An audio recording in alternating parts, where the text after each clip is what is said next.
Hello and welcome back to a new video. In this video I'll show you how to sign up into your Audible app. For that you need to go and open your app, and now what you need to do is tap on continue button.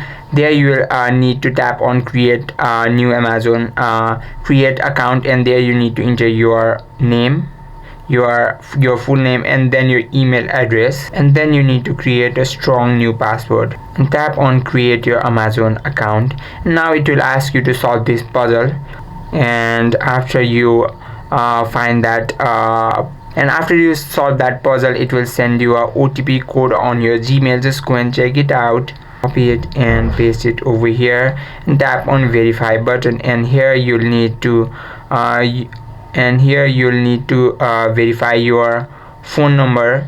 And now you need to verify your account with your phone number, then tap on add mobile number, and now it will send you OTP on your message box. Just wait for it to arrive, and once it arrives, just place it over here and tap on create your Amazon account, and your account will be created. I hope this video helped you out. If you have any questions or queries, just let us know in the comment section. Thank you for watching.